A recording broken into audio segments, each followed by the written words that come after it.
Coffee Pot Conversations. Bonjour et bienvenue to Coffee Pot Conversations, the podcast that gives you something a little bit different of Paris. My name is Paul, and I'm here to help you experience the city like a visitor, not a tourist. So, grab yourself a coffee, settle in, let's discover Paris together. Coming up on Coffee Pot Conversations. Yes, this is Coffee Pot Conversations, hosted by an Englishman in Paris, episode 3.3, a November overnight stay in Paris, part 3. So, firstly, let me just apologise for what's going to be coming up.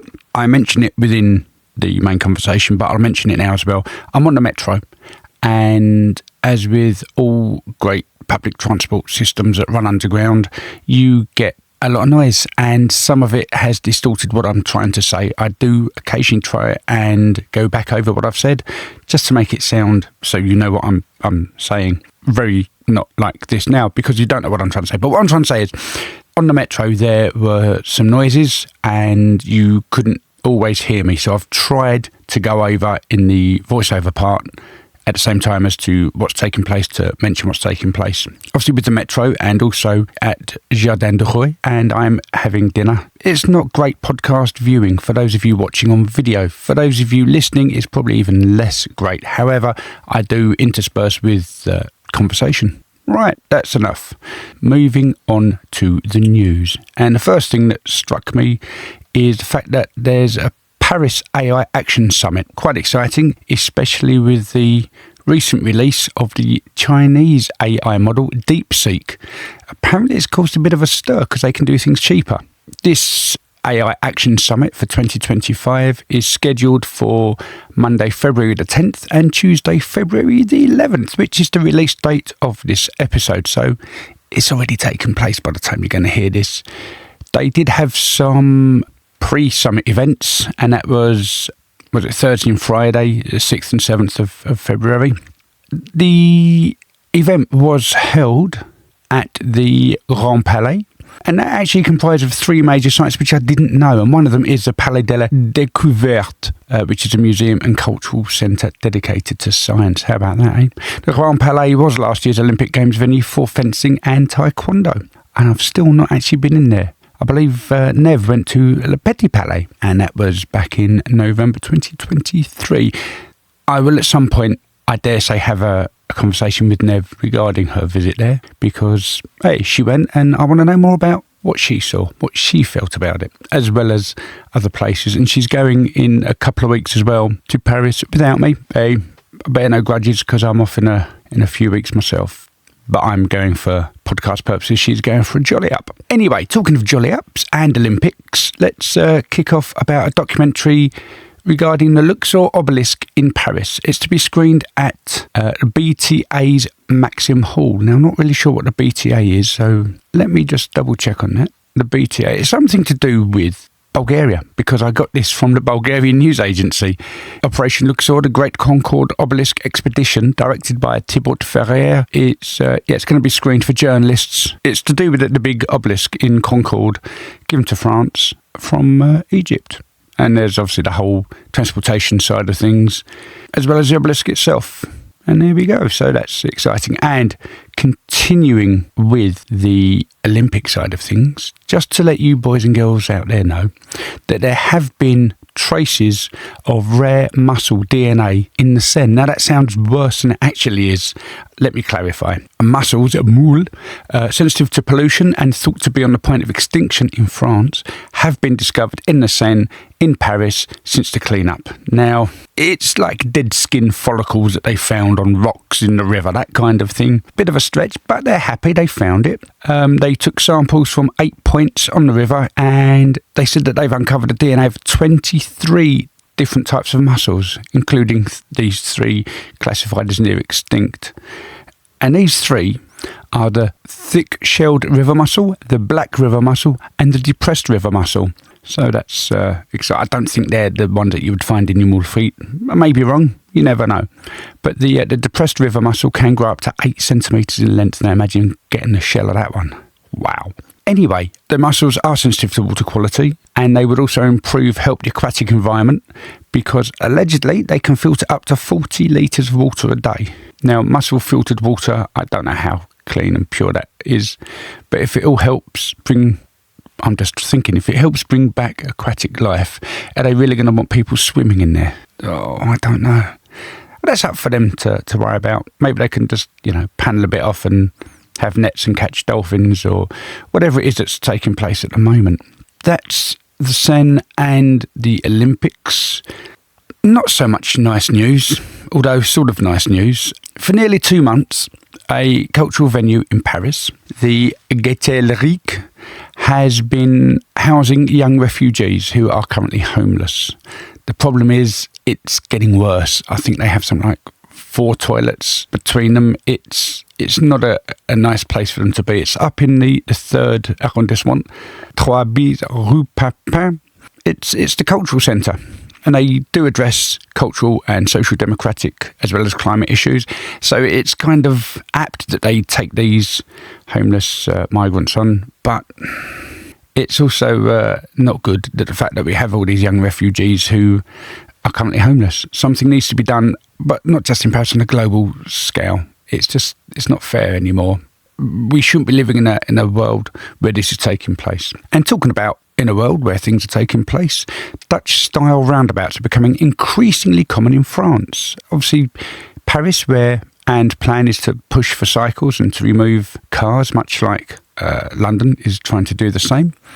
Now, these Dutch-style roundabouts, or Dutch roundabouts as they're also called, what they do is they have the main roundabout, and then around the outside are these cycle lanes, which are kind of great, but also not great because pedestrians can get knocked over. Cyclists can still get knocked over because they may jump the red light or cars may not see them. Where I work, there is one of these types of roundabouts at a main crossing. It's a big roundabout, busy roundabout. It's got a bus terminus in the middle and obviously got the cars, and it's got the cycles as well as pedestrians. And cyclists actually cycle around the roundabout the wrong way. That's if they're using the cycle paths. Others don't use it because they want to get across quicker than taking the outer part. And it's still horrendous. It really, really is. But at some point, something, again, has to give. And we will live side by side in a world where motorised vehicular transportation and unmotorised vehicular transportation will also live side by side. My concern is this push of electric bikes isn't really, whilst it's sustainable, isn't really helping a healthy lifestyle. I see people on these food delivery bicycles and they're not pedalling. So how are they getting fit? They're not. I can't grasp the whole concept of stuff. But I'm not here to do that. I am not here to do that. I'm here to mention about France's plans of the $800 million makeover for the Louvre. Yeah, they're going to move the Mona Lisa into a new building section. They are looking at moving the entrance away from the pyramid. Now, I didn't know that there was more than one entrance to the Louvre. I didn't know you didn't have to go in through the pyramid. When you buy a ticket, it says queue up at the pyramid. There are entrances elsewhere, and I didn't know about it until recently when I was walking, I say recently, like a few years back, when I was walking around and I saw people going in elsewhere underneath by the, that section. I can't even think what it's called. So you have the entrance by the Carrousel as well as the Richelieu wing on Rue de Rivoli. Now they are looking at opening up a new entrance on the east, which I don't like. I've seen plans for it and I love Paris because most of it, whilst not symmetrical, they have these visuals. But part of the Louvre, part of its beauty is where it looks very symmetrical. It may not be 100% symmetrical because of everything else that takes place, but it's kind of got a nice pattern. But in this section that they're looking at putting the new entrance, there are 4 squares there already. It's contained within a square, and they're going to overshoot some of the squares. So imagine you've got entrances right in the middle of each of the 4 walls. Well, it overshoots the middle bits. I don't understand why they've done that. I honestly don't. I might have a chat with my mate Emmanuel Macron and say, why on earth are you spending all this money to refurb it? You're looking at a $10 million cost for the initial surveys and plans, and you're not even making it centralised. I don't understand it. There has been a hoo-ha on Instagram because there was a lady giving a talk about the plans and about why it needs to be done, and she did it in English. It was, nasty. Some of the comments are, why? You talk about cultural heritage and you put it in English. Now, I understand the French have their love of the language, but also there are a lot of international visitors coming in. Anyway, not my decision to make. And that's that. So that's the Louvre and the entrances. And now let's talk about, this is a really bad connection, but let's talk about exits. Lily Collins, Emily in Paris, she has just shared a photo of her new daughter, which is great. It's lovely. Except she wasn't pregnant. She used a surrogate. And you know what? I'm not going to get involved in this, but there are those people who are saying that having a child is now a commodity for celebrity A-listers. It's being termed social surrogacy. Now, I'm not going to get involved in this. I'm really not, because people go down that route for different reasons, and it's not for me to sit here and judge. But if you guys wish to enter a debate about it, feel free. I'm available. This is going to be out on Spotify. It's going to be on YouTube. So if you want to comment on those, feel free. Comment on YouTube, because we can get a bit more traction. You can talk amongst each other. All of that's available at youtube.com/@coffeepotconversations, which is the name of the podcast. And you can carry on from there. Anyway, that's it. I've now finished. I've been talking for too long. I'm hoping this has been recorded. I'm now going to ask Rory to sing the jingle. Coffee Pot Conversations. Don't worry, you've only got about 30 seconds of nothingness until I start talking on the actual video. So all that's happening is I'm just walking up Rue de la Roquette. 20 seconds left.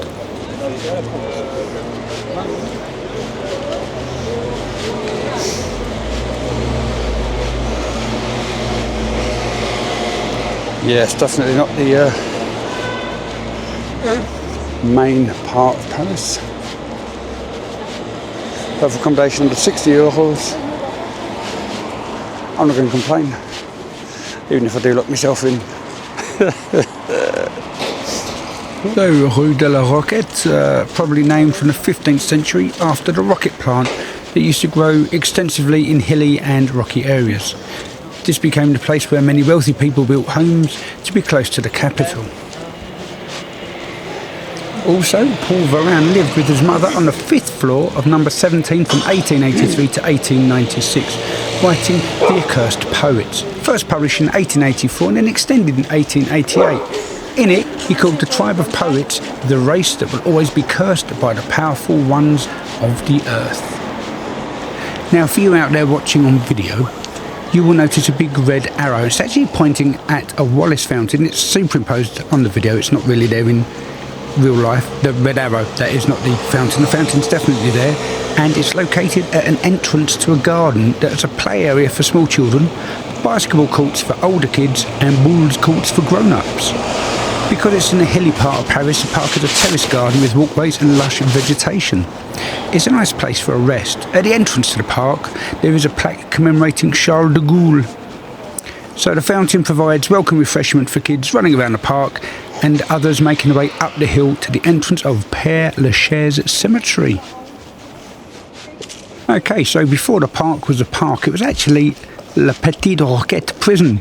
It opened its doors in 1836, that's a strange expression, but it had nearly 500 prison cells with thousands of minors, children, adolescents detained in there in inhumane and degrading conditions until 1929. It later became a women's prison. Destroyed in 1974, the hexagonal building became a square, and that's where the kids go. And the only sign left of the prison, Flicker, is a gate at the old entrance located at 147 Rue de la Roquette, and now the district council have put a plaque. This actually is heading out towards the 20th, I think. That's going to be felt by the hill. Yeah, that's one long hill. It's not particularly steep, but it's a long incline. Bags digging into my leg, which doesn't help. Oh, green, no, red man. This bus is going to the 13th arrondissement, Place d'Italie. Supposed to stay with Nev for the marathon. Da da da da da.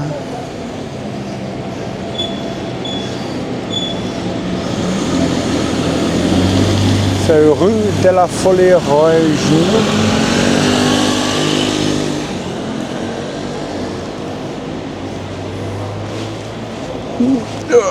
Crossing over.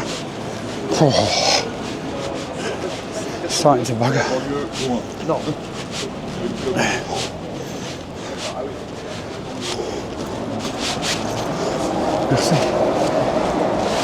Well, it's 157. That looks like Père Lachaise. It really looks like Père Lachaise. So, haunted night it is then.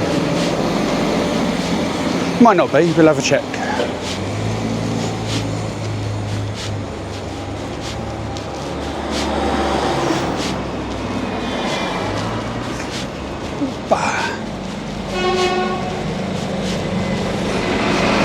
Good thing the place has got a lock on the door. There it is.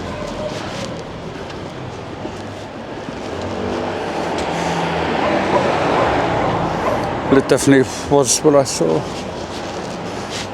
on the Google Map image.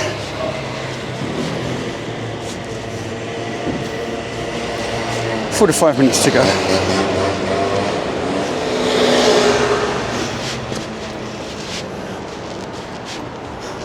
So I'm just going to check out that big thing in the distance, see what it is, find somewhere to put my bags, or at least somewhere. The toilet. Où sont les toilettes? Où sont les toilettes? It is Père Lachaise. Oi. Well, I won't be short of company. Hey. As long as I don't answer back.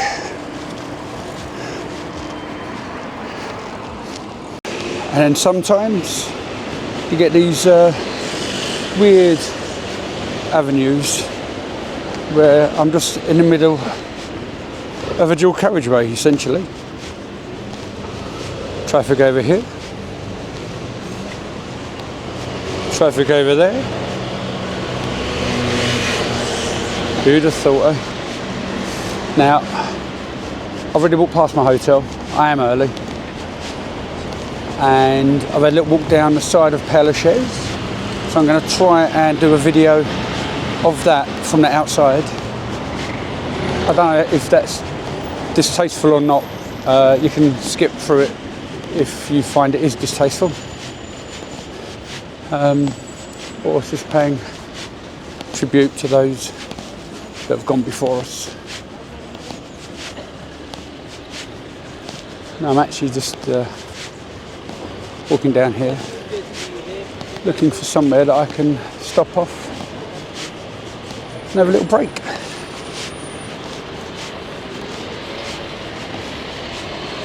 I'll see you soon. Now that's Père Lachaise.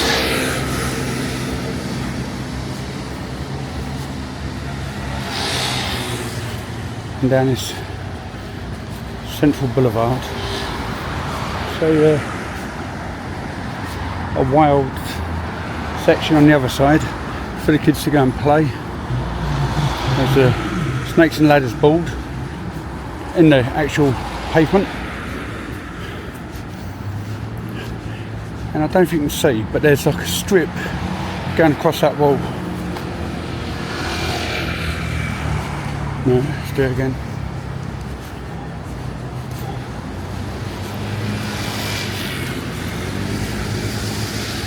Just find that camper van.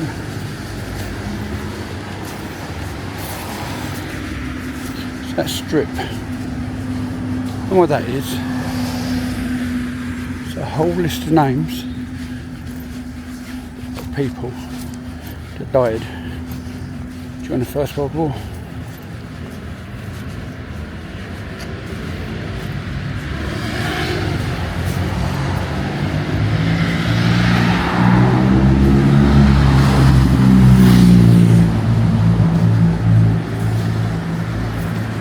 Now I didn't start right from the corner, so I had to find a nice location to film the side against the wall wouldn't have given me the height required to have a look over the wall. The other side, the boulevard, it was too much going on, too many sets of trees, and again it was just too far. So walking down this boulevard, Central Park, LA, Suzanne Noel, 1878 to 1954. We're coming up to the main entrance.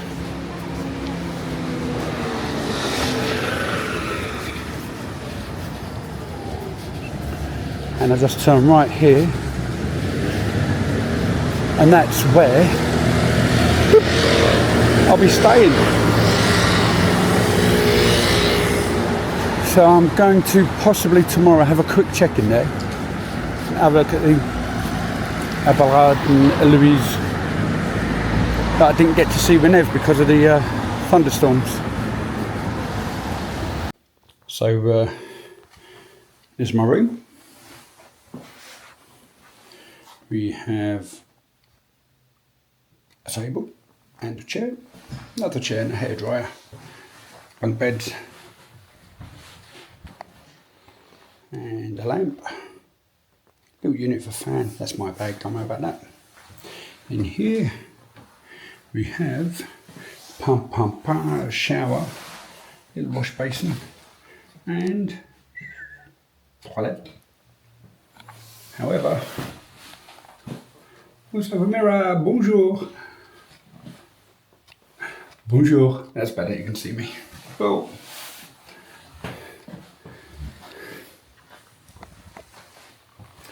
so certainly not Ritz. Almost feels like it's a hostel, but I'm just here to sleep, so good enough for me. Here we go, round two.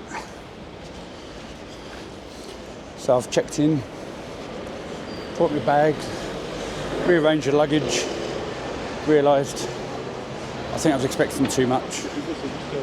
So here we go, heading to Le Jardin de Roy. I'm going to carry on back to Père Lachaise metro, and I'll do a little recording on a metro. I don't know if I'm going to get my special tune, which I like, but we'll wait and see. Fingers crossed. Yeah, and then so I think I'm taking the line 3, then the line 4. Bit of Jardin de Roy, maybe Westfield, depending on the time. It's like a 50-minute walk or half hour metro, Saint Michel. I know where I'm going from there. Then I can walk across and take it from there. If I'm too late tonight, doesn't matter, I've got pretty much all of tomorrow. Checkout's 12 o'clock, so what I'll do is I'll wake up early, obviously, do the Père Lachaise. I haven't really seen the boulangerie that I can visit, but I will take a little walk tonight upon my return. Yeah, do Père Lachaise, do a little bit more stuff, and then go back, grab my bag, check out, and continue from there. Yeah, so tonight's plan is dinner, try and do a little bit of street recording, depending on where I'm sitting. It may just be sort of over my shoulder looking into the restaurant, and taking it from there. Plus side about my hostel-esque bedroom is that it's there's no windows. I've got a skylight, but the fact there's no windows means I don't really need to worry about trying to set up for sunrise, sunset, or sunset, sunrise, which is good. So less charging required. Huzzah! Anyways, for now, this is really feeling much more like a vlog than a podcast. But what I may just end up doing is just breaking it down into 9 episodes, not really doing what I wanted to do. Or I'll try and talk through what I wanted to do. Nothing's ever easy for me, but I'm enjoying it, and that's the best bit. So yeah, that's it. Anyway, I am nearly there, so I shall record again shortly. Okay, so a slight change of plan because I've now found a metro station, which I couldn't find before. I walked straight past it.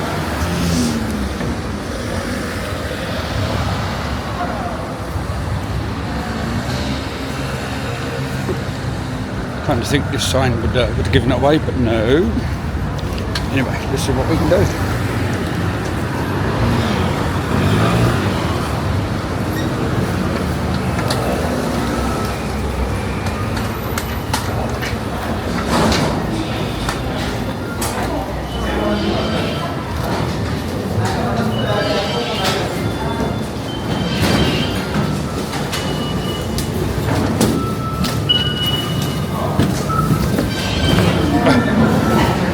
There you go.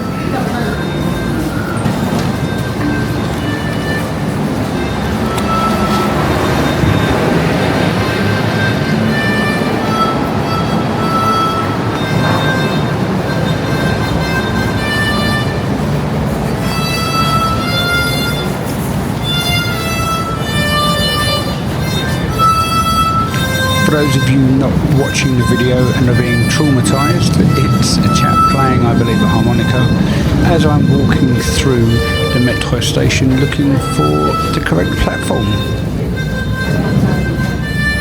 I'm going for dinner.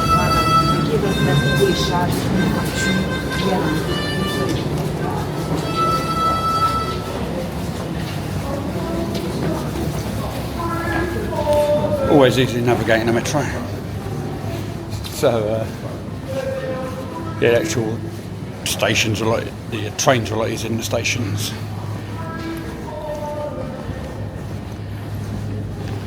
Just in case nobody caught what that song was, it was Free Falling by Tom Petty. That was not Tom Petty. And he's off again. Sing along if you know the words.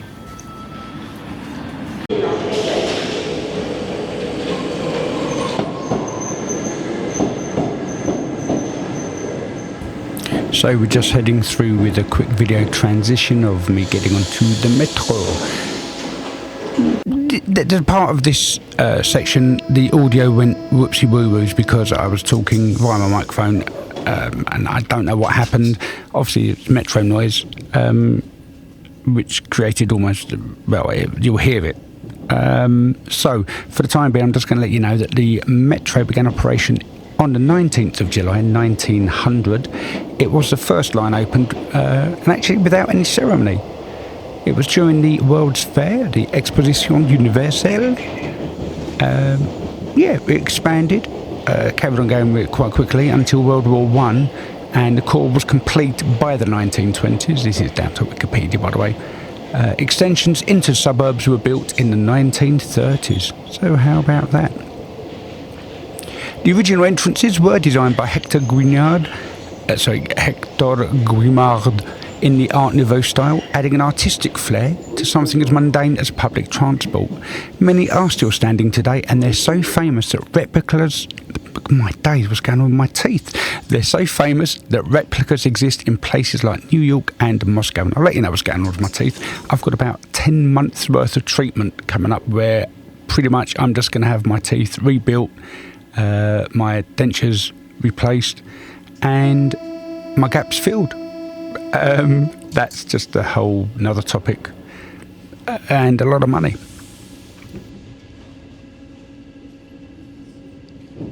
Now the way the metro works, those seats, they up and down. If it's busy, it'll automatically stand, create more space. If it's quiet, it will sit down. It's good. Now these doors, you watch, and it click whenever the lock's released, and you flick the little lever, out the door, shuts automatically, then you watch it be another click, just to close it.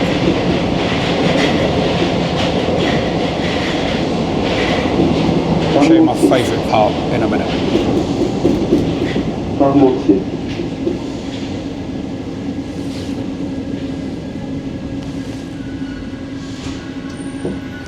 Very wait. So that means it's unlocked. That one's flapping the lever. The watch. Both saw that little shock up, but that now it's sealed.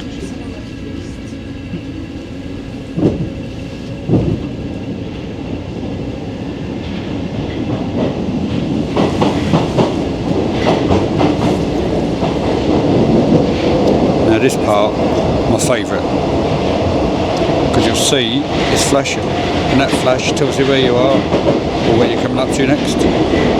How cool is that? So rather than spend £6.3 million changing the name of lines, put something like this in. You listening, Mr. Mayor? That's the Mayor of London I'm referring to, Sadiq Khan.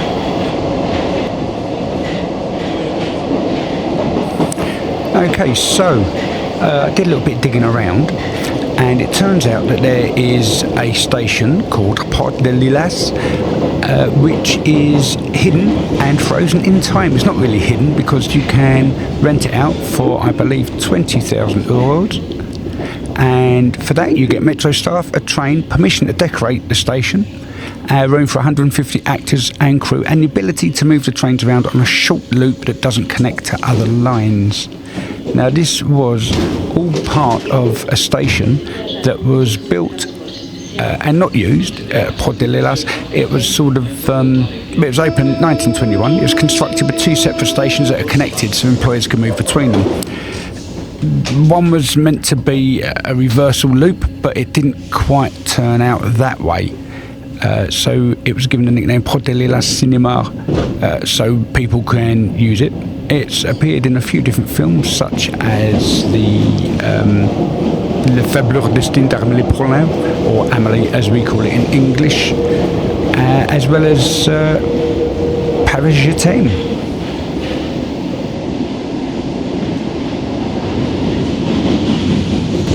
Republic was a busy station because it has 4-line interchange. Tom, absolutely busy.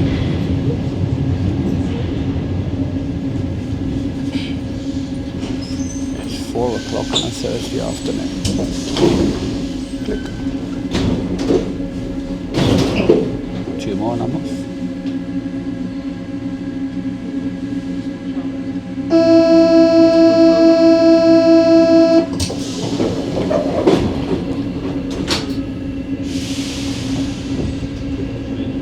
I do realise that this isn't particularly great for those listening on audio. So what I may end up doing is splicing some journey just to the parts where I'm talking. So that's great. Especially when I've shown you things, not really described what they look like. Although, you know, good idea for you to go check the videos out.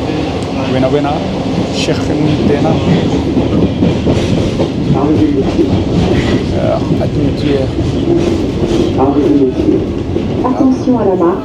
So I just said that Republic was busy because there were 4 lines intersecting. Temple, not very busy. It was 4 o'clock on a Thursday, and I apologise to those not watching the video because it's just video of watching what's taking place, and I haven't really recorded anything exciting that I could talk to you about. But now we're leaving. Oh, and I think I've only got 1 station left now. So I'm just going to shoot for the train doors all the way through, and I'll be getting off here. Then I'm going to do maybe a little bit of motion time lapse, hyperlapse. I'll be back. We'll see what happens.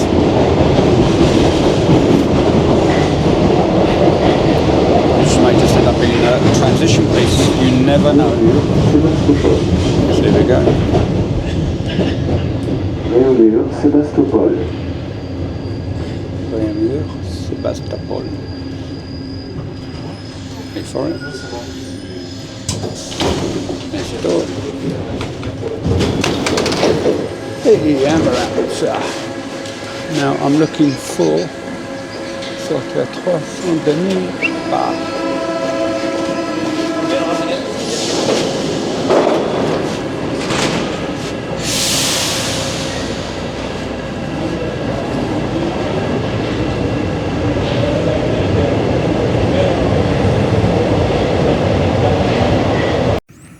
Okay, so we have a 44-second hyperlapse video of me walking out of the metro station. In this time, I'm going to tell you that up until 1991, there was actually first-class metro carriages. Who would have thought? Yep, all about this equality stuff, but hey-ho, that's how it goes. First class had leather seats, second class had wooden seats. It only worked between 9 and 5, and it was a 50% extra charge to go first class.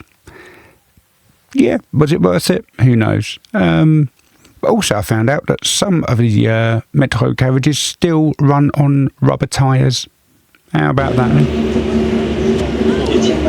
We often talk about not having any handles here, so that's not good.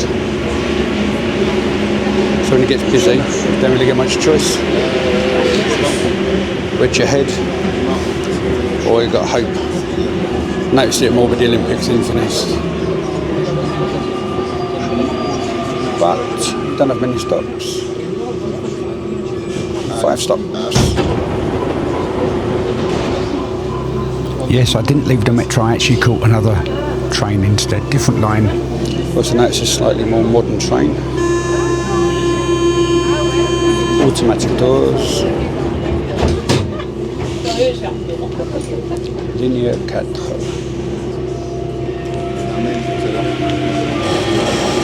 Line 4. Now something else that you'll know, or you won't, but you'll find out, is sort of like Bank in London, different exits take you different places. So now I'm going to Sortir Place André Desarts. Now I don't know if that's the right one I need, but in fairness, once you get to Saint Michel, just look for the fountain, kind of be alright from there. So 50,000 steps later, you get out, and then you look for Sephora. Not began to Sephora, we're going to go to Sephora at Les Halles, or Les Halles as I call it, or Westfield, and then I'm on out. Yeah, and then you head towards the lint shop.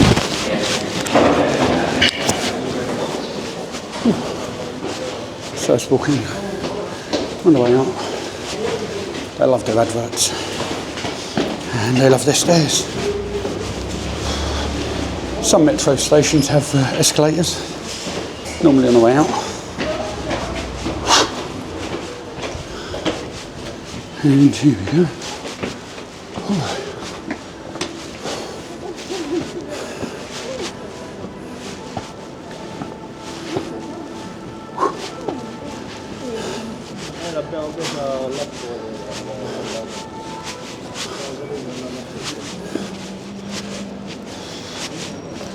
Okay, it doesn't help, but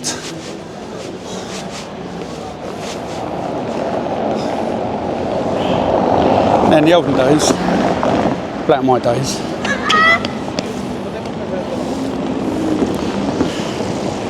I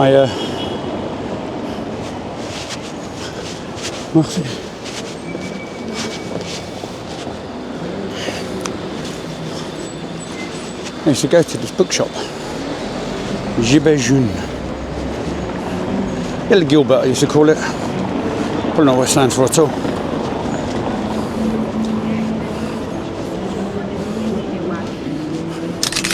There's a big furore because well, it wasn't doing very well.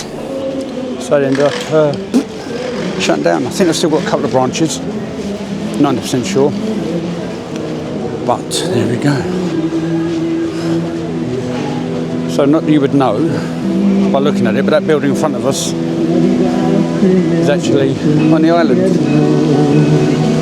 the city. And this, I'm going to turn around for.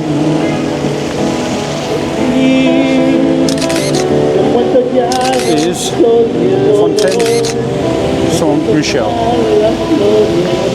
which means over here on that corner is Sephora, which means we're going the right way.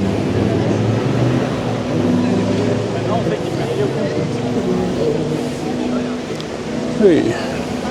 Cyclists, bicicletas. Everything's like left and right, so no one really knows what's going on. Whoop-ah. So just stuck around the corner is ta-da, Sephora. Oh yeah, I was so cold in bed. And Rue de la Chette. It's a pretty street. It's like splays off in different areas. 5th arrondissement, the Latin Quarter, Quartier Latin. And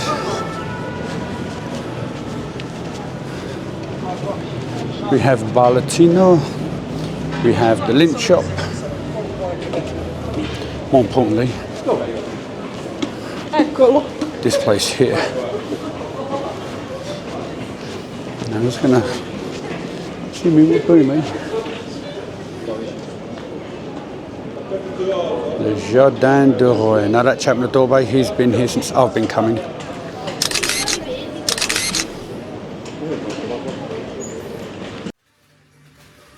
Now I'm inside Le Jardin de Roy, and don't worry, we're not going to watch the whole of me eating. Well, actually we are going to watch all of me eating, but there are going to be parts like in last time I had to zoom through it. This is one of those zoomy parts, so don't panic, don't adjust your set, and don't worry if you're listening, it doesn't take long. I mean, this part does, but the whole rest of the clip, it's about 10 minutes worth of me eating and just talking, gabbling on, pretty much like I'm doing now, just trying to waste time. So enjoy the view, or my voice. Couple of photos.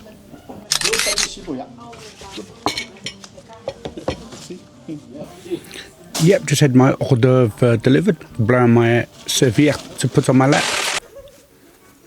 Ooh. Checking cameras, checking phones. Can I take a photo? And yes, Auntie Sib, French onion soup. But this one, Diablement.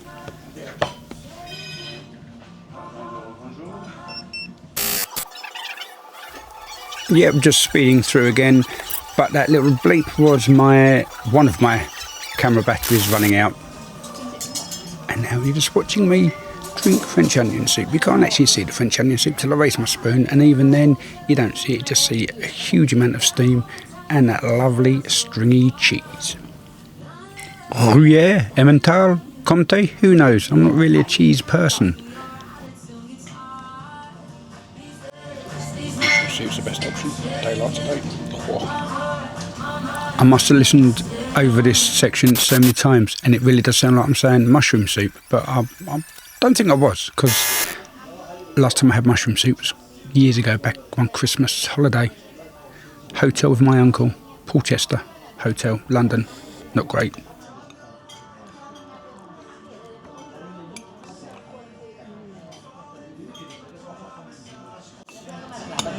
Podcast episode. What's the right way to do French onion soup with a stringy cheese?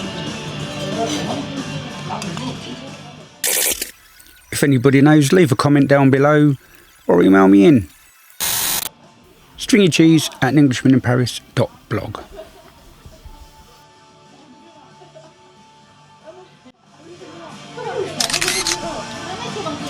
So I've got provenance for those meat.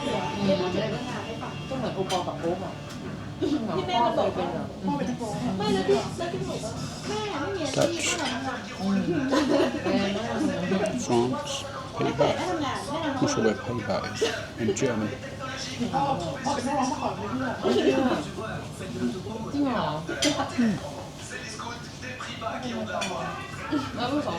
Oh, New Zealand as well.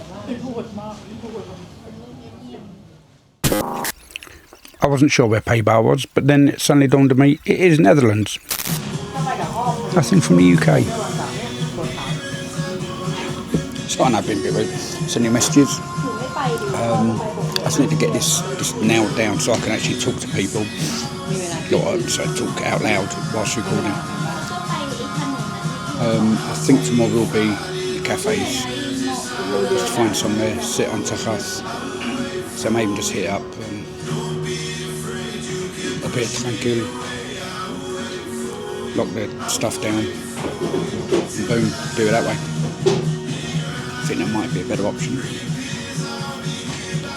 I need to get some paper, make notes, what I want to talk about. I also have to hope that YouTube don't think I'm trying to sort out the copyright issues, because the music was exceptionally loud at this point in the background. Un peu de pain pour pousser, monsieur. Bread? Oh, no. Oh, oui. Diabetes. Oui, d'accord. Un peu de pain. Oui. Merci. Yes, conversational French, still not my strong point. But loud background music appears to be one of the strengths of Jardin de Roy. Where's my bread? Where's my bread? Photo. Oh no, it's the video. Stop it. Qu'est-ce que vous voulez? Merci, monsieur. For all I know, he could have said, I hope you choke on it and break your teeth. But I took a photo nonetheless. Here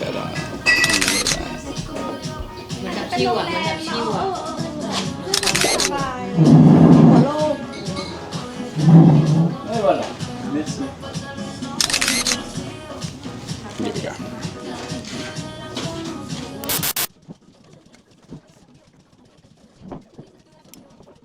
It's a little weird being here by myself and not having written.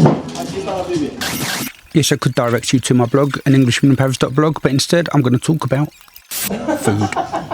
So the difference between confit de canard and merret de canard. Confit is on the bone, merret is like the steak.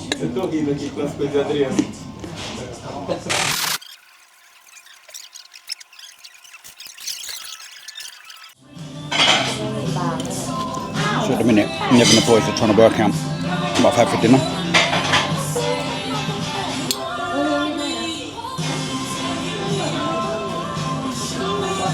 They've got French onion soup, they've got duck,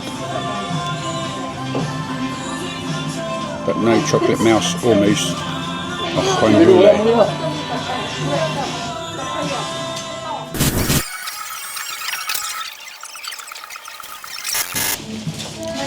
It's not fruit.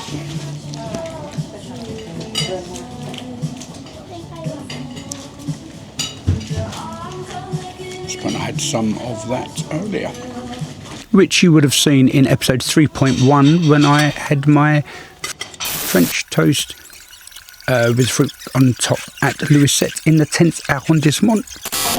I've got it. So I'm still digging away at my dinner, and I've got 5 minutes left of the conversation. Hold tight.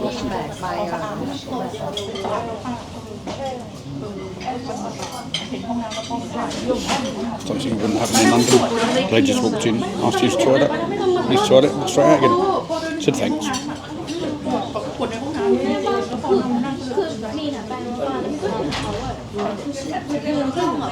If I had that kind of confidence, I would have been able to be fresh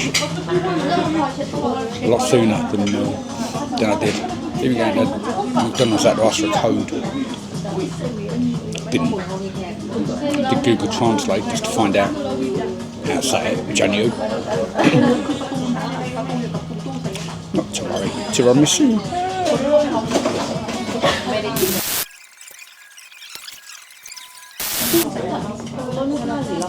So yeah, I've been coming here since 2021. Sometimes more than once a year. And the food hasn't changed. The price has gone up to 20 euros for 3-course meal. 7 menus, still get a choice. It's just, you know what you're getting. Proper. No,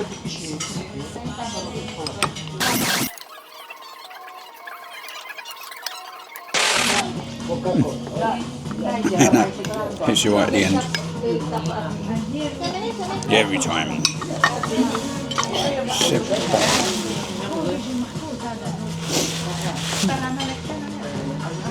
I normally have to sport on, but I've got some use. Don't know what's happening.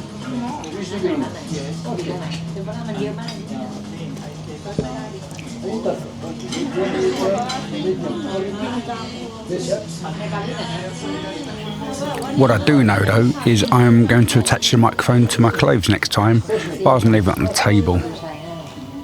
Some of electricity taxes, which is a fun year. I listen to the whole world. I live completely with your opinions. As far as I'm having translation. On the plus side, I still know the word for asking for the bill. That's really nice. Very nice. 40 minutes. 5:10. You never know, next time this could be a YouTube live moment.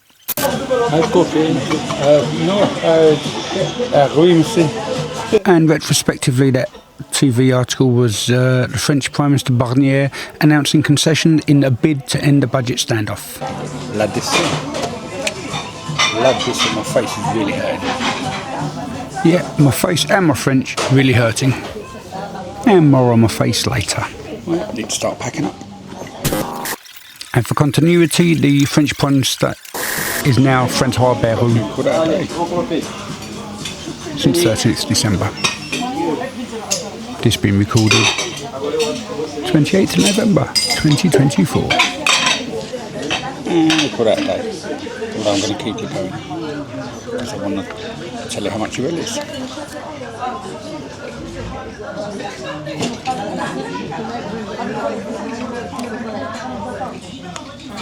The people in the background were a large party that came in with a priest. Let me get some more doliprane. Oh, ladies use my fork for the French onion soup. And the battery on my other camera about to go to zero.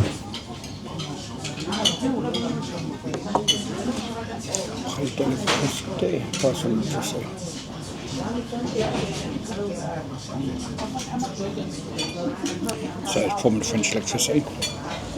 Don't forget it's November. By the time it's released, it could all be different. You never know. Now, for some reason, during my editing process, I reduced the volume here. I was probably going to say something, but I have no idea what it was. So I'm just watching the telly, waiting for the chap to bring La Décision, which you can just see over my left shoulder or the right of the screen as you look. That's if you're looking. But if you're not watching, it doesn't matter. $24.50. Because it's $24.50. You don't see the bill in the video, and if you're watching the video, you know.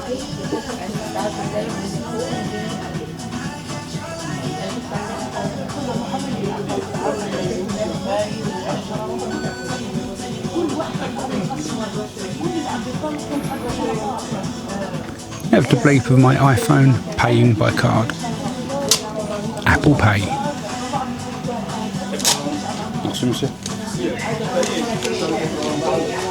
That's simple. I don't use cash in Paris. And there we go. $24.50 for a meal that I enjoy every time. And so do the boys in Neve. Jardin de Roy, Rue de la Chette. Be our little secret. Coffee Pot Conversations. So yeah, that was episode 3.3.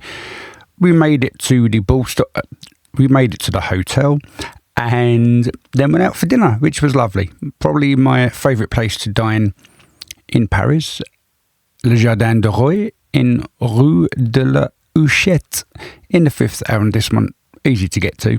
Well, you saw it in the video, and if you didn't see it in the video, it's still easy to get to. Just go to Saint Michel by the fountain, or cross the bridge by Notre Dame, and it's there, give or take a splattering.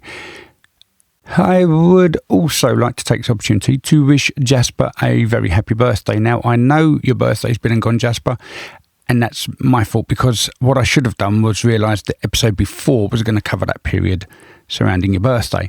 So going forward, after wishing Sam a happy birthday and wishing Auntie Sib happy birthday and Lainey happy birthday, I'm going to wish Emily a happy birthday. Only one of these wasn't missed. Shh. I will be looking at which birthdays are coming up in between episodes, and if I get it right, I will wish you a happy birthday in the episode beforehand, unless people email me birthday@anenglishmaninparis.blog and tell me when the date is, and I will then, if I've missed it, I'll do it in the next available one, or for the year after, as and when. I don't mind. You can book it in now if your birthday's, September, October time. Do it now. It gives me a chance to plan and hopefully not forget. So in the meantime, here's Jasper's jingle. Coming up on Coffee Pot Conversations. We have the remains of the season where, I spend a November overnight stay in Paris. So join me for that. In the meantime, as I've been saying, I am going to Paris shortly. If there's anything that you want to see, let me know. And now I know that by the time the majority of you listen to this or watch this, because it is available on YouTube, youtube.com/@coffeepotconversations, you will have already missed that window of opportunity. But just because you've missed it for season 4 doesn't mean you can't get in for season 5, 6, 7, 8, 9 or even 10. Yeah, I'm sort of taking orders up until season 10.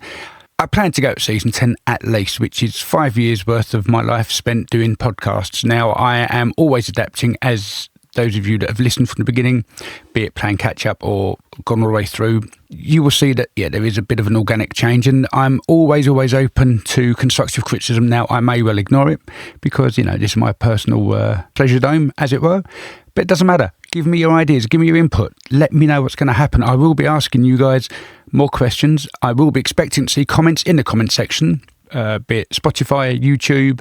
I don't know any other way of doing it. Maybe even on my Instagram, because I always post when I do an episode on Instagram. Email me in ideas at anenglishmaninparis.blog. That's it. That's really all I have to say on this episode. So I am now going to play one more jingle, and then we will have a call to action, which is whereby I give you a little bit more information about how to get in touch with me. It's what I'm asking you to do, which is what I've just done, but it's that pre-recorded one, which I am looking at updating when I go back in just over a week. Or I would have already been. Who knows? So maybe by the time you've got to this stage, you would have been watching newest to oldest and you would have seen the new ones. I don't know what it's going to be yet, but I'm so excited. Yeah. Anyway, I've been waffling on. The episode is running up to an hour, so Coffee Pot Conversations. thanks for tuning into Coffee Pot Conversations today. I'd love to hear your thoughts on the episode. Also, if you have a story from a past trip, a question about your next one, or something you'd just love to share, send an email to podcast@anenglishmaninparis.blog or message me on Instagram @anenglishmaninparisblog, where you can follow me. Until next time, keep the coffee hot, the pot warm, and the conversation cool.